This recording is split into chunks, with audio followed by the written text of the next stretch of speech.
By the time the Harry Potter story takes place, there's already a lot of magic floating around the wizarding world. And in many instances, because this magic already exists when we're introduced to it, it doesn't really stand out. But the truth is that much of this magic only exists because of Voldemort. And if we consider that he died at just 71 years old, that means some of the most inventive magic in history was actually created pretty recently. Which is why today we're going to be taking a look at all of the magic, good and evil, produced by Voldemort in his lifetime. I'll start with the confirmed spells and then get into a few theories. Let's dive into it.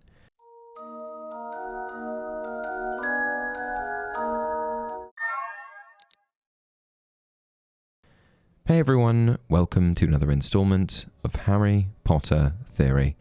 In the very distant past, I think it was over 5 years ago now, I made a video discussing all of the spells that Snape created.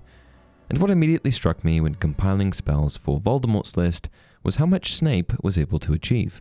Yeah, Voldemort made more, but he was also much older, much more immersed in the dark arts, and widely considered to be one of the top 3 most powerful wizards of all time. And although Voldemort's list is nothing to scoff at, I do feel like I need to give a quick shout out to Snape. Also, before I go any further, I just wanted to mention that only 30% of you are subscribed. So if you enjoy the content, please like the video and subscribe to the channel. Kicking things off with one of the big ones, we've got Unsupported Flight, otherwise known as the ability to fly without a broom. Now, this one is a bit contentious because some believe Snape was the first to use this ability. But there is a moment in the films, after Snape flies away from Hogwarts, that McGonagall suggests he learned a few tricks from his master, or something to that effect. Granted, McGonagall doesn't know this, she's just making a bold assumption. But if she's right, then unsupported flight may very well be one of Voldemort's most impressive magical innovations. And then Harry saw him. Voldemort was flying like smoke on the wind, without broomstick or thestral to hold him, his snake-like face gleaming out of the blackness, his white fingers raising his wand again. J.K. Rowling is reported to have stated that all wizards have the power of flight innately, but that the vast majority need a broom to achieve it. In Voldemort's case, he was so focused and powerful that he was able to channel the power to fly unsupported, harnessing the energy through himself rather than the broom. Now, I know what you might be thinking. Can't tons of Death Eaters fly as well? In the films, we see them fly on numerous occasions, the first time being in the Order of the Phoenix, and later again in the Half-Blood Prince. And because we saw them fly right in front of our eyes, it's led many fans to believe that the Death Eaters can in fact fly. However, this is not the case. One important thing to note is that when the Death Eaters fly, they appear to leave some sort of silvery, smoky trail behind them. This is A, inconsistent with what we've seen from witches and wizards who can genuinely fly, and B, most likely a conscious decision from the filmmakers in an effort to create some sort of added effect. And honing in even further, there don't appear to be any references to Death Eaters flying in the book, only apparating. I guess Voldemort could teach them like he did Snape, but as far as actual canon is concerned, Voldemort and Snape are the only ones who could do it. The only real lingering question is, who did it first? Mors Mordre. Next up, we have Mors Mordre. Mors Mordre is the spell used to conjure the Dark Mark, the sinister skull and serpent symbol associated with Lord Voldemort and his Death Eaters. Then he realized it was a colossal skull, comprised of what looked like emerald stars, with a serpent protruding from its mouth like a tongue. As they watched, it rose higher and higher, blazing in a haze of greenish smoke, etched against the black sky like a new constellation. When cast, the spell projects a massive, glowing green image of the Dark Mark into the sky. Throughout the wizarding world, this symbol became a terrifying omen, signaling that Voldemort or his followers had been present, often after they'd committed murder or carried out an attack. During the First Wizarding War, the appearance of the Dark Mark was enough to send entire communities into panic. Seeing it hanging above a home or village usually meant the Death Eaters had already been there, and that someone inside was likely dead.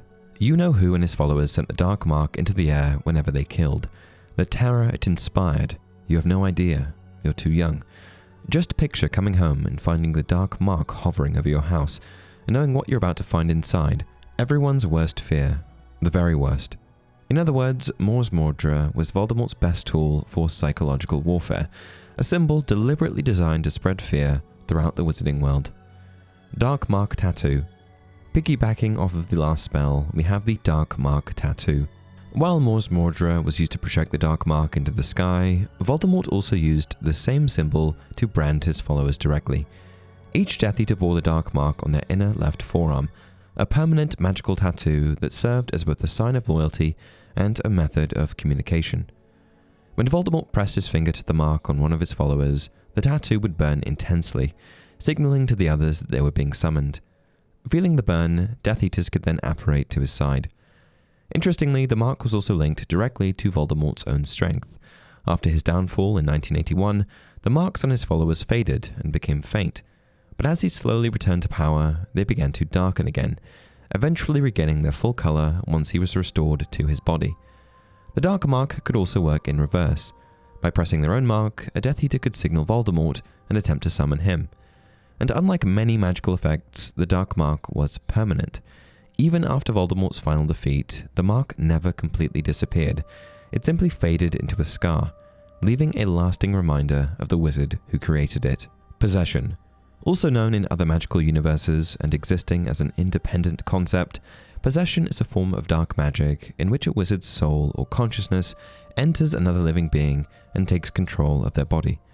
He was gone from the hall. He was locked in the coils of a creature with red eyes, so tightly bound that Harry did not know where his body ended and the creature's began. They were fused together, bound by pain, and there was no escape. And when the creature spoke, it used Harry's mouth, so that in his agony, he felt his jaw move. Now, I will say that it's not entirely clear whether Voldemort actually invented this branch of magic, or if he just used it. But it is worth mentioning that he's the only wizard in the series to take advantage of it. After his body was destroyed in Godric's Hollow in 1981, Voldemort was left in a weakened, spectral state, less than the meanest ghost. During this period, possession was one of the only ways he could interact with the physical world. Which is why, while hiding in the forests of Albania, Voldemort would frequently possess small animals, though most creatures could barely withstand his presence for long. Snakes seemed to tolerate it best, something that makes sense given his ability to speak Parseltongue. As we know, he eventually encountered Quirinus Quirrell and attached himself to the back of Quirrell's head, allowing him to travel, act, and pursue the Philosopher's Stone while still lacking a body of his own. But perhaps the most disturbing example of this ability occurs in Order of the Phoenix, when Voldemort temporarily possesses Harry Potter himself. For a brief moment, Voldemort is able to control Harry's body and even speak through him, though the experience causes Harry intense pain, as if the two were fused together. As evil as it is, this is a pretty incredible ability, and if Voldemort invented it, then kudos to him. Nagini's Protection Orb. Next up, we have a much more obscure spell that you probably never even paid much attention to. The protective enchantment Voldemort placed around Nagini near the end of the Second Wizarding War. By this point, Voldemort had finally realized that Harry and his allies were systematically hunting down his Horcruxes, and with most of them already destroyed, Nagini had effectively become his final remaining anchor to immortality. To protect her, Voldemort surrounded Nagini with a floating magical sphere, a transparent barrier that moved with her and prevented anyone from attacking her directly. "It's the only way, Nagini," he whispered, and he looked round, and there was the great, thick snake, now suspended in midair, twisting gracefully within the enchanted, protected space he had made for her, a starry, transparent sphere somewhere between glittering cage and tank. While at first glance this may seem like some sort of obscure variation on Protego, I believe the spell Voldemort uses here is actually one of a kind. Rather than a temporary shield cast in the moment, this barrier acts as a sustained magical enclosure, fully surrounding Nagini and moving with her wherever she goes. Because of this, it's possible that the enchantment is either a highly advanced variation of shielding magic, or an entirely separate spell created by Voldemort himself. Horcrux curses. We know Voldemort didn't invent Horcruxes. There were already books about them, and there's another wizard on record who had created one. However, did he invent Horcrux curses? Very possibly. As we know, each of his Horcruxes was protected by its own unique set of magical traps, designed to punish or outright kill anyone who attempted to find or destroy them. These curses are, in my opinion, some of his more creative spellwork, so let's take a look at some of the Horcruxes that displayed this unique magic. The first Horcrux I want to mention is Tom Riddle's diary. The diary, my diary. Little Ginny's been writing in it for months and months, telling me all her pitiful worries and woes. So Ginny poured out her soul to me, and her soul happened to be exactly what I wanted. I grew stronger and stronger on a diet of her deepest fears, her darkest secrets. Unlike many of the others, the diary's protection wasn't a physical curse placed on the object itself. Instead, the Horcrux functioned almost like a sentient magical parasite. By communicating with its victim, most notably Ginny Weasley, the diary slowly drained her life force while growing stronger itself. Had it not been destroyed, the fragment of Tom Riddle stored within the diary may have eventually returned to full physical form. Next, we have Marvolo Gaunt's ring. The ring, Harry, Marvolo's ring, and a terrible curse that was upon it too. Had it not been, forgive me for the lack of seemly modesty, for my own prodigious skill, and for Professor Snape's timely action when I returned to Hogwarts, desperately injured, I might not have lived to tell the tale. However, a withered hand does not seem an unreasonable exchange for a seventh of Voldemort's soul. The ring is no longer a Horcrux. This Horcrux was protected by one of the most lethal curses Voldemort ever created. The moment someone placed the ring on their finger, the curse would begin spreading through their body, like a magical poison, rapidly destroying them from the inside out.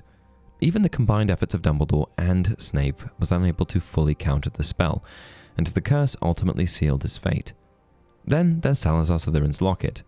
This Horcrux was hidden in the seaside cave that Voldemort had discovered as a child, and protecting it was one of the most elaborate magical defenses he ever created. First, the locket itself was placed inside a basin filled with a mysterious green potion known as the Drink of Despair. Anyone attempting to retrieve the Horcrux was forced to drink the potion in its entirety before the locket could even be accessed. This potion cannot be penetrated by hand, vanished, parted, scooped up, or siphoned away, nor can it be transfigured, charmed, or otherwise made to change its nature. I can only conclude this potion is supposed to be drunk. The potion caused unbearable pain, terrifying hallucinations, and intense emotional torment, forcing the victim to relive their deepest regrets and fears. At the same time, it created an overwhelming, almost maddening thirst.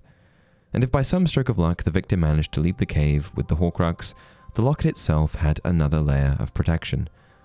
Rather than physically harming its victims, the locket attacked them psychologically.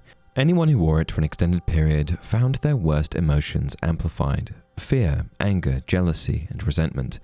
The best example of this is when Ron wears it. I have seen your dreams, Ronald Weasley, and I have seen your fears. All you desire is possible, but all that you dread is also possible. Least loved always by the mother who craved a daughter. Least loved now by the girl who prefers your friend. Second best, always, eternally overshadowed. And when Harry and Ron finally attempted to destroy the Horcrux, the locket even projected disturbing visions in an attempt to manipulate and weaken them. I think it's safe to say that Voldemort's Horcrux defenses are some of the most sadistically creative pieces of magic he ever invented. Rudimentary body potion and rebirth ritual. Next, we have Voldemort's resurrection magic, the processes that ultimately allowed him to return to full physical form. After losing his body in 1981, Voldemort eventually returned in a rudimentary physical form, a weak, childlike body that required constant care from Peter Pettigrew. To keep him alive, Pettigrew prepared a special potion containing Nagini's venom and unicorn blood, allowing Voldemort to survive long enough to pursue a more permanent resurrection. It was as though Wormtail had flipped over a stone and revealed something ugly, slimy, and blind. But worse, 100 times worse. The thing Wormtail had been carrying had the shape of a crouched human child, except that Harry had never seen anything less like a child. It was hairless and scaly looking, a dark, raw, reddish black. Its arms and legs were thin and feeble, and its face, no child alive ever had a face like that, was flat and snake-like, with gleaming red eyes. The thing seemed almost helpless. However, the rudimentary form was only a temporary solution. To truly restore himself, Voldemort eventually devised a far more permanent plan involving the regeneration potion and rebirth ritual we see in Goblet of Fire. This ritual required 3 specific ingredients. Bone of the Father, unknowingly given, you will renew your son. Flesh of the servant, willingly sacrificed, you will revive your master. Blood of the enemy, forcibly taken, you will resurrect your foe. Once these elements were combined in the enchanted cauldron, Voldemort was able to regenerate a new physical body. Now, I will say that it's not entirely clear whether Voldemort invented this ritual outright or simply adapted existing dark magic. However, given how specific its requirements are, I suspect it's very possible that he devised it himself. And while we're on the topic of resurrection, let's move on to Voldemort's next piece of magic, the inferi. The word inferi is the plural of inferius, which comes from the Latin for underneath, below. HarryPotter.com describes them as follows. An inferius is a corpse that has been reanimated by a dark wizard's curse. It becomes a grisly puppet, and may be used as an expendable servant by the dark wizard in question. The most obvious sign that one is facing an inferius rather than a living human are the white and cloudy eyes. Snape in the Half-Blood Prince backs up this definition. The inferius is a corpse that has been reanimated by a dark wizard's spells. It is not alive, it is merely used like a puppet to do the wizard's bidding. Now, Voldemort almost certainly did not invent inferi themselves. Dark wizards were aware of them long before Voldemort ever came to power. In fact, Grindelwald had planned to create an army of inferi as early as 1899, but the way Voldemort used them may have been entirely unique. It's also possible that inferi simply refers to a blanket term for reanimated corpses, rather than a single uniform spell or method of creation. In other words, different dark wizards may produce inferi in different ways, all resulting in the same end product, a corpse magically compelled to serve its master. When Harry and Dumbledore arrive at the seaside cave where Voldemort hid Salazar's locket, they discover something far more disturbing than a few reanimated corpses. They discover an entire lake filled with them. An inferi-infested lake separated the entrance of the cave from the Horcrux. Any attempt to use a summoning charm to get the Horcrux would cause one or more inferi to leap out of the water to block the spell's effect. If the water is disturbed, the inferi would emerge and attempt to drag the intruder into the water to drown. And during Harry's encounter with them, he begins to realize that anyone who dies in the cave may actually become one of them. But though gashes appeared in their sodden rags and their icy skin, they had no blood to spill. They walked on, unfeeling, their shrunken hands outstretched toward him. And as he backed away still further, he felt arms enclose him from behind, thin, fleshless arms cold as death. And his feet left the ground as they lifted him and began to carry him, slowly and surely back to the water.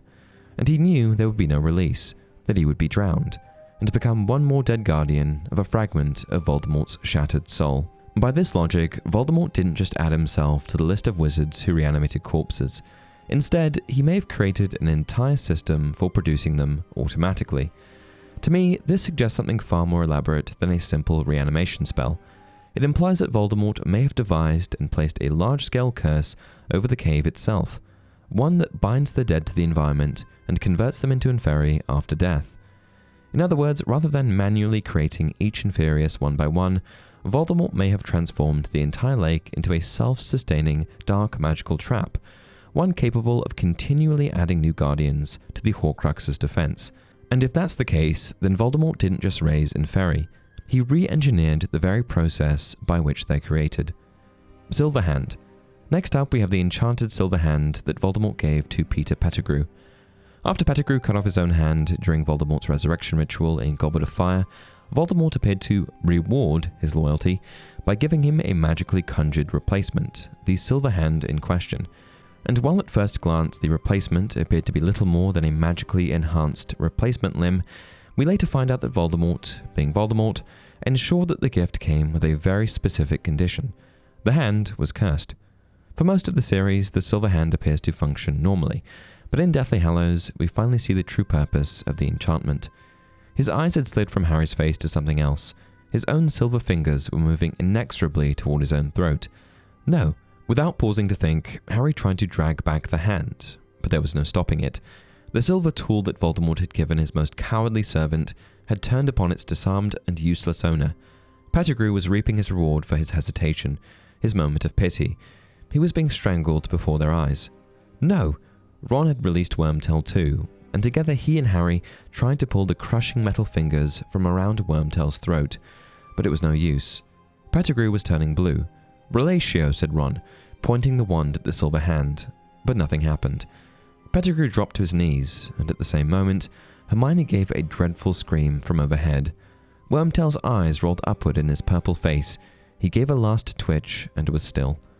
When Pettigrew hesitates for a brief moment while strangling Harry Potter, showing a flicker of mercy toward the boy who had once spared his life, the silver hand suddenly turns against him. Almost as if it has a will of its own, the hand tightens around Pettigrew's throat and strangles him to death. The implication is clear. Voldemort designed the hand with a built-in failsafe, ensuring that if Pettigrew ever betrayed him, or even showed weakness, the very gift Voldemort had given him would become the instrument of his death.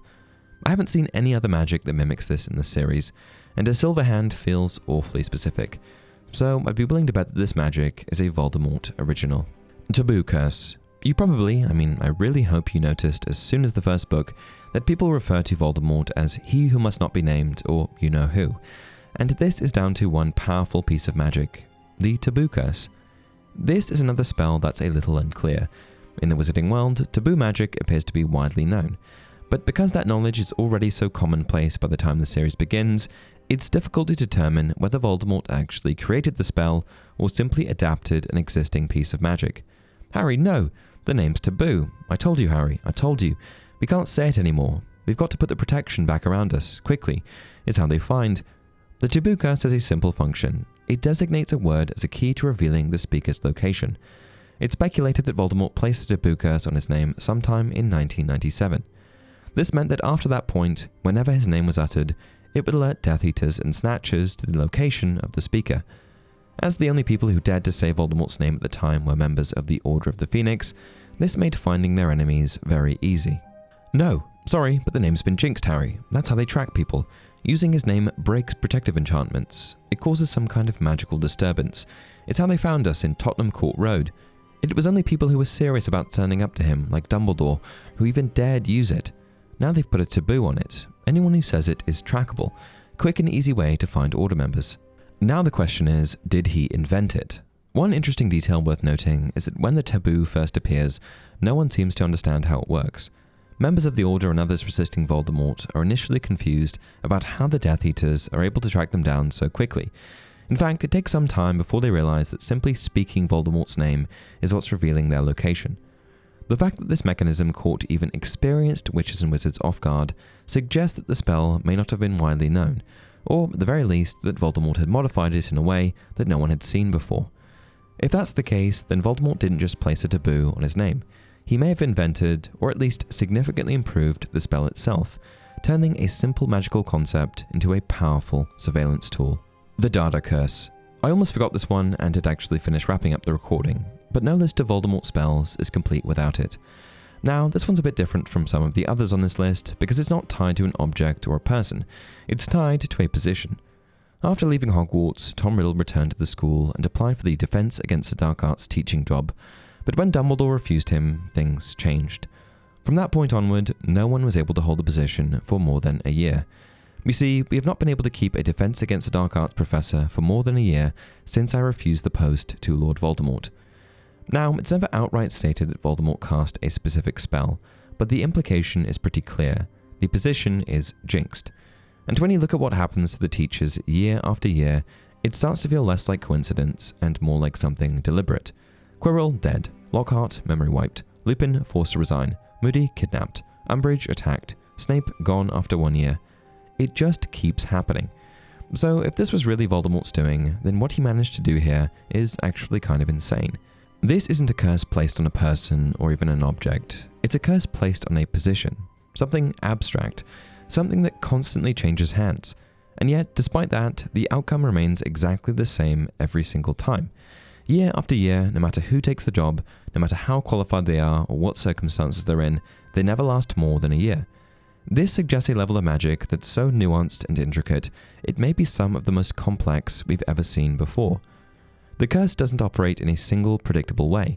It doesn't simply kill its target or incapacitate them outright. Instead, it seems to adapt to the situation, unfolding differently each time, but always arriving at the same result, the removal of the teacher. And what's even more impressive is how long-lasting it is.